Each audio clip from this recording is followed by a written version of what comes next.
this is the current one I've got here, and it goes, when somebody thinks you're wonderful, just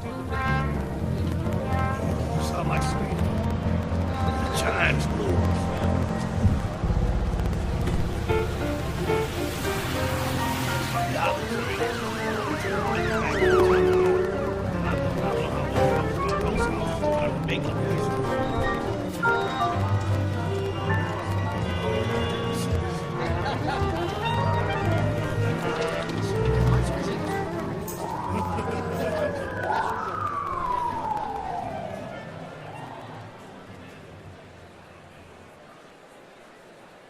We used to do galas at Jazz Lincoln Center in the spring.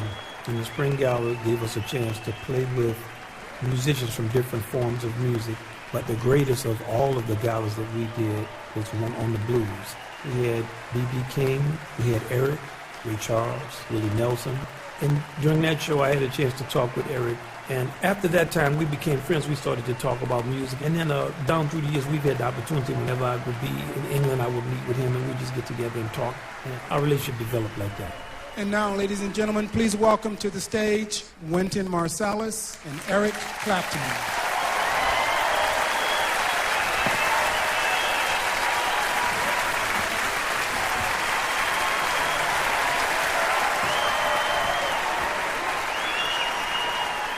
One of the things that I try to do, and I know Eric is interested in doing, is we're trying to show how our musics intersect. The fact of music is that it doesn't really belong to anyone or any group of people. Music is music. If you can play it, it belongs to you. It's such a pleasure for us to welcome Eric to the House of Swing. I think that the English blues musicians give it a different take, a statement, a testament. They find meaning and identity in this music. Is a statement about the quality of the music. This is a set list that he picked. We're gonna start with a piece entitled Ice Cream, Ice Cream. Everybody wants ice cream.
Eric and I had extensive conversations about how we thought the show would work. And we agreed that we would try to get a combination of an early blues kind of jump band, the sound of early New Orleans R&B, and the sound of New Orleans bands. And we agreed that it culminated in the sound of King Oliver's band, because they're like the first great band that came out of New Orleans and recorded in the early 20s. So the musicians are all musicians who understood that sound, knew it, were familiar with it, but could also play other styles of music. So in the rhythm section, we have Carlos Enriquez. He comes out of the Afro-Latin tradition. I first met him when he was 12 or 13. He could play even then in time. Ali Jackson is our drummer. He's from Detroit. He comes up in that tradition of the great funk bands. Don Vappy is on the banjo. Don Vappy also played in funk bands in New Orleans in the 70s, and he's also a student of the music. He's transcribed a lot of King Oliver's music from the 20s, and he has a great deal of practical experience playing different styles of music.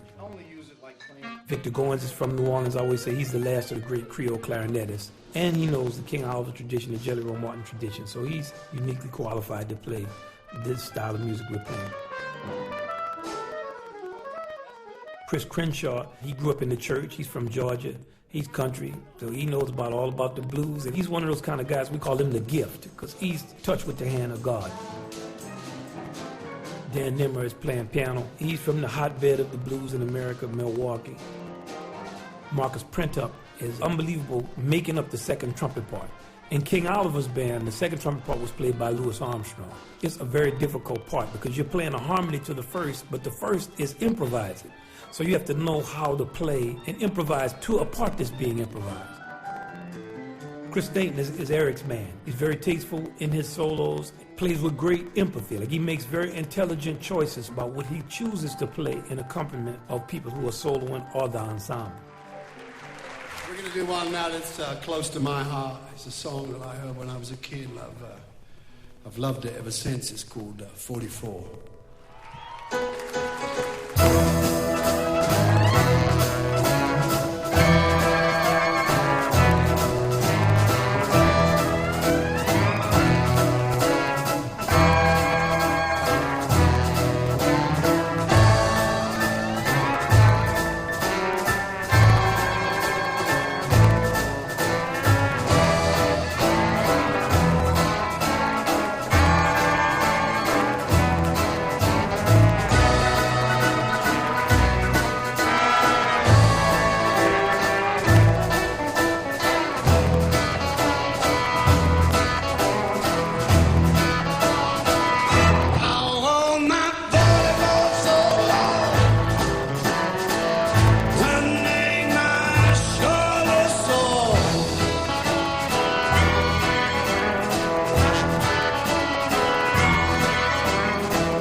different vein. It's entitled Joe Turner's Blues.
Tell me your tale.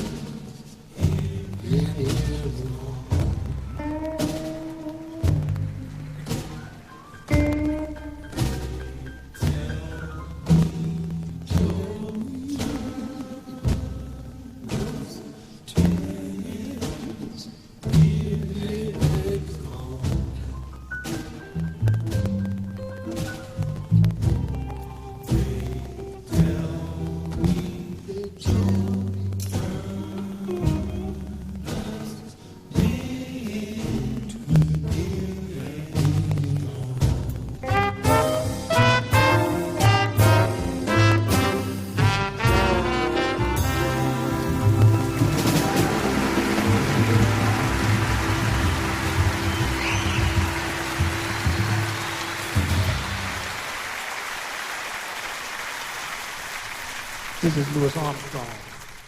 It's the last time, baby. It's the last time. I'm not going to tell you no more.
It's the last time, honey babe, fought it many times before. It's the last time, honey babe, I mean I don't want you no more. Well, there's only one thing that grieves me to my heart. Been together so long, we hate to part, but it's the last time, honey babe, I mean it's the very last time. I mean, it's the very last time. Honey, it's the last time. Honey, babe, I mean, it's the very last time. Well, it's the last time. Honey, babe, I mean, I don't want you no more. Well, I don't care, you can tell your brother. Stop your ragged, twisted mama, 'cause I ain't going no further. It's the last time. Honey, babe, the very last time I said, da-do-do-do-do-do-do.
song about Bessie Smith. It's called Careless Love.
I don't like talking on stage. I hate it, in fact. I don't know why. I have no idea why. I just can't. I don't feel like I can express myself. But in situations like this, it becomes one, I think, to say a few words. It behooves one, shall we say. And I want to say, because if I go home without saying it, then I won't sleep. You know what I'm saying? How much it means to me to play with this bunch of guys.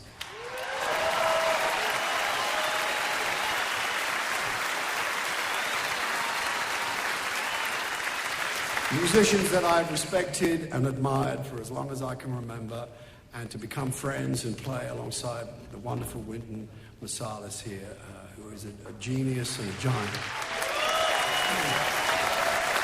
A wonderful leader. And he has encouraged me all along to kind of try to find my way into this thing, because jazz to me was always forbidden. You know, it was beyond.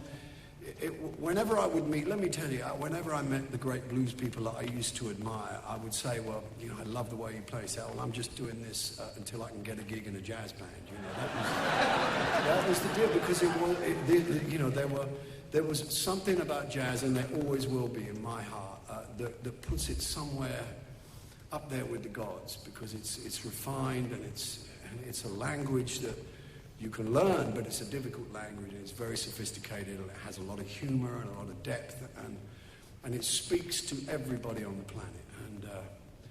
And so for me to be able to come in here and try to make my little jingly stuff work inside this is, you know, it's a triumph of a kind, if you like. And I've got to say, I pat myself on the back, because it took me a lot of courage to come here and sit on this thing. I mean, this is not an easy chair to sit in, believe me. And so to be accepted by these guys and encouraged and admired, well, you know, the love and the feeling up here is fantastic, and I'm really grateful for it.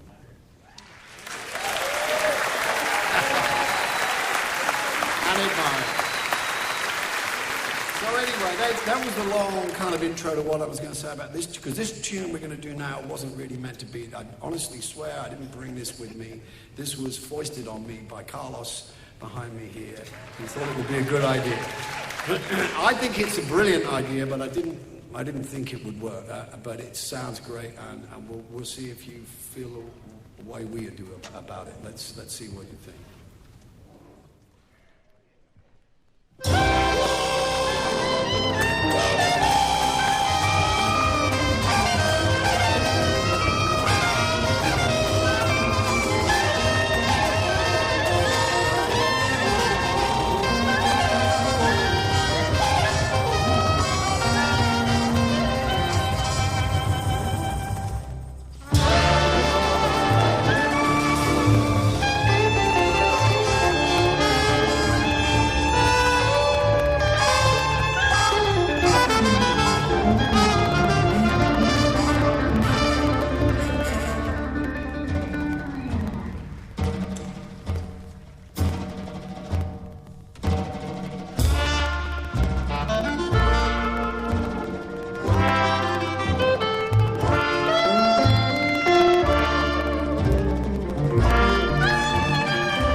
you consolation.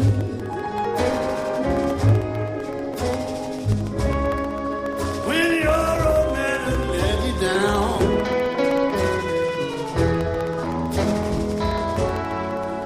Like a fool, I fell in love with you. You turned my whole world upside down.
to talk about him.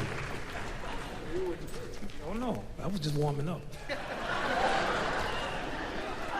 I was saying we've known each other for quite some time. First time we really had a chance to meet, we went out for lunch. He had a playlist of 2,000 songs, each song hipper than the one before it.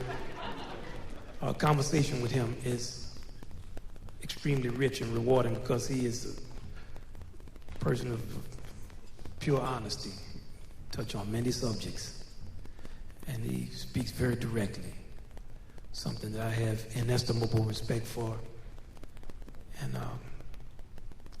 is a man of genuine humility and seriousness about music. That's the main thing. Just the first time we played together, it was the day before a show. He doesn't like this story, but I'm gonna tell it. And we were kind of playing around because we knew we had to play a lot of songs the next day. So when we came to his songs, we were kind of just tiptoeing. So when the 2 songs were finished, he pulled me to the side and said, "Hey man, what's the deal? Are y'all gonna play this music or y'all just up here holding horns?" He said, "Is that a prop or is that a trumpet?" I said, "No, man, believe me, we serious. We just trying to save our chops so that we can handle these props tomorrow." And the set list for this song, he sent it to me. We talked about it. We refined it. We worked on it. He came in, flew in to see me. We worked on music for 3 straight hours. We were rehearsing and going over songs, and he was still ready to go for a few more hours, writing down all the instructions. Then we went out to eat. He wanted to pay for my meal. I said, "Come on, I have better manners than that." Around the corner from my house. Then when he went home that night, he sent me a track of him playing one of the songs that we had discussed. I was having trouble hearing it, like what kind of groove to put on it. So we talked for a long time about what the bass should play. He was like, no, the bass should play this, play that. He sent me a track of him playing it through the E something. I don't know. It came to my phone. I played it. And I said, "Man, you know, he's playing it on the wrong side of the beat. I don't know how I'm going to tell him this." So I listened to it over and over again. I got a transcription of it, and it was written on the side of the beat he was playing it on. But being soft-headed, I said, "Oh, they're on the wrong side of the beat." We talked about it. He said, "No, man, this is how I'm hearing it. It's 5 times of this and 2 times. It's on the right side of the beat." I said, "Man, I hear what you're saying." The next day in rehearsal, I was like, "Man, this is not the right side of the beat." So everybody in the band got into it. Carlos, Don, and Carlos was like, "Look, man, you're not on the right side of the beat because the guy is not playing the bass on off beats. You have to be wrong." I still didn't want to admit it. I looked around at Don. That's my homeboy from New Orleans. Played in funk bands in the 1970s together. He wouldn't lie to me. He said, "You're on the wrong side of the beat, bro."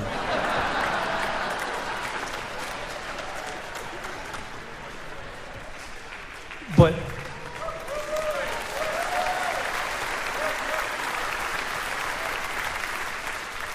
you know, that happens.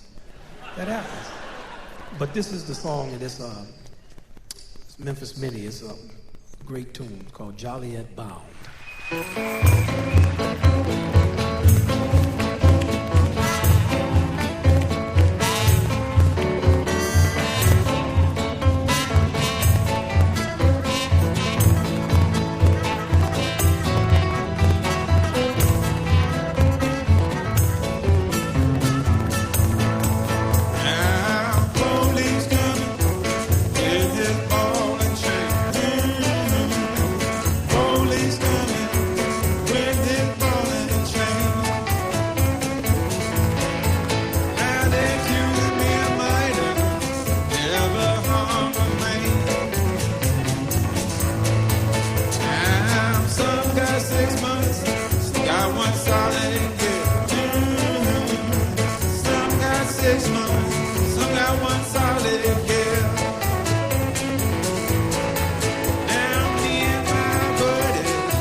If I miss you,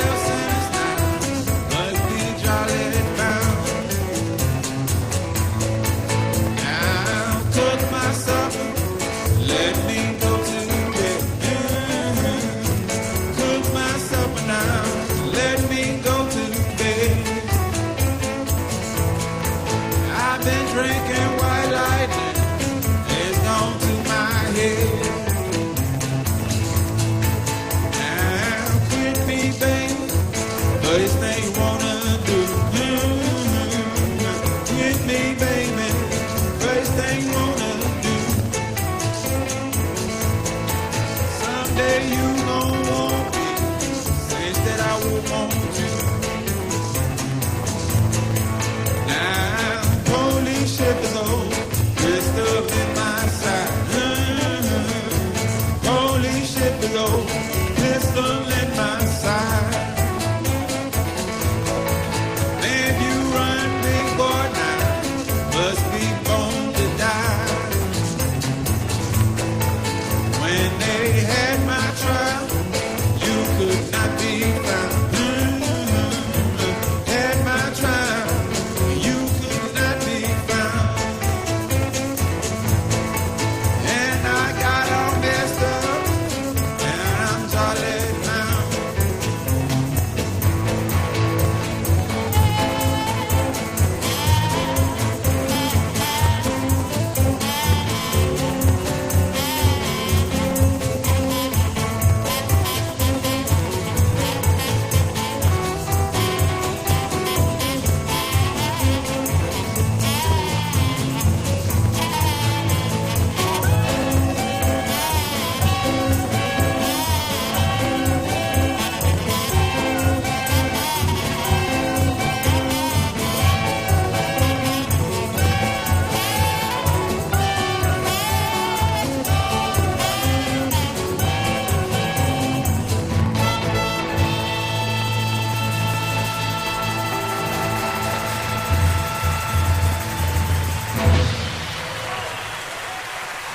Miss Crenshaw, please. Miss Crenshaw.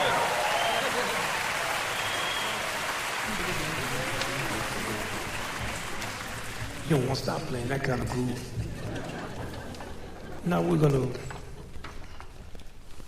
conclude by doing something in the style of New Orleans Jazz Funeral. That's where we play something slow.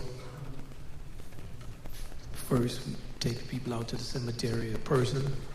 Sometimes it's people, it's depending on the administration.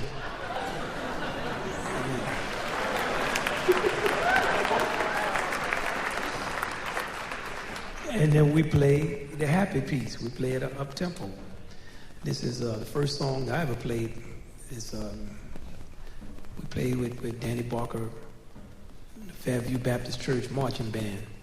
We have one of Danny Barker's chief disciples up there, Sweet Papa Don Vappy, on the banjo. And we'd like to bring out, to sing it, the stellar Mr. Taj Mahal.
sweet dream, let it be.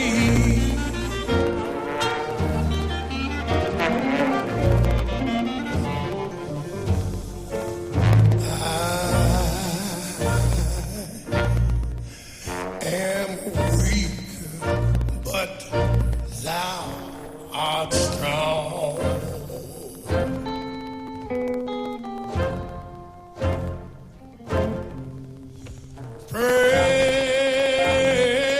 Precious Jesus, ooh, lead me on.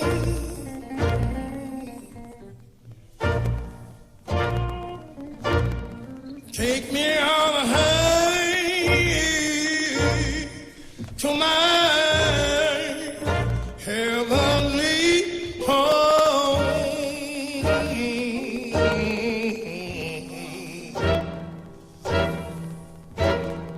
Let it be,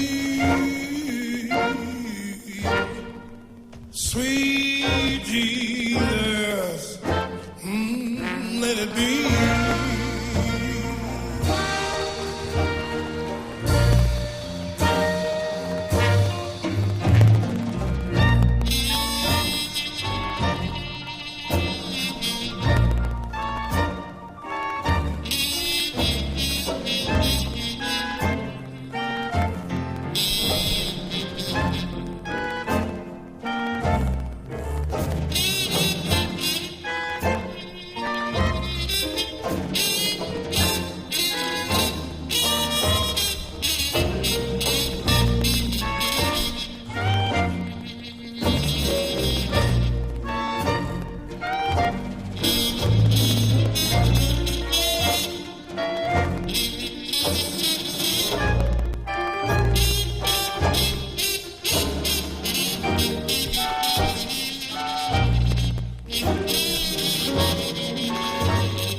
Taj Mahal,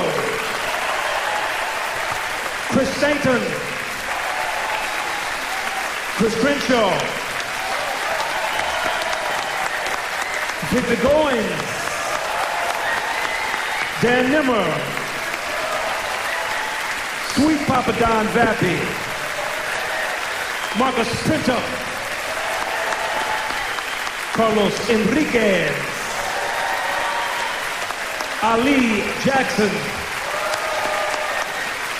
Thank you all very, very much for coming out tonight. We hope you had an enjoyable evening. Thank you.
Thank you, Taj Mahal. Thank you, Eric Clapton. Y'all take care and have a good night. Thank you very, very much. Good night, everyone. Written Marsalis.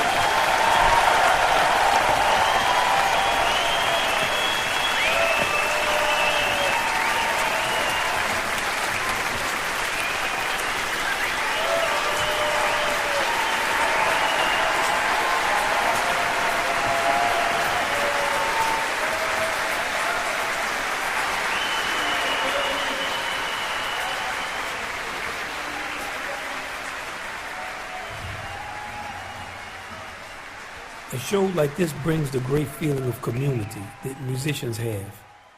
And when I first sat down with Eric and we started to talk about music, that was the whole feeling right there. Yeah, we go. Then the orchestration of that feeling was the concert that we played. And I feel that something he and I actually talked about is in the world of music, many times people are marketed a certain way. Because of their skin color, because of their age, because of the way that they look. But playing music is something that's underneath all of that. And I feel like as much as we come together and play, and there's a lot of younger musicians and people around the world who see what we play and hear it and understand that we're trying to connect our tradition to itself. It's really like the Tower of Babel in reverse. You know, the myth in the Bible, the Tower of Babel, everybody's working on something and they became so arrogant, they were all given different languages and dispersed. Now the question is, how do you come back together to be with everybody else working on something? And that is what the blues is. And when you see Eric and I and the musicians in my band and Chris, when you see us all play together, that's how we're trying to play, and that's what we're trying to do. We're trying to come together around the issue at hand, which is playing together and making a meaningful statement, using all the skills that we have accrued to go past whatever the artificial lines that have been put in place. There are different styles of music, but there are root styles of music that bring us all together. So we're trying to come together under the banner of quality, not under a banner of mediocrity.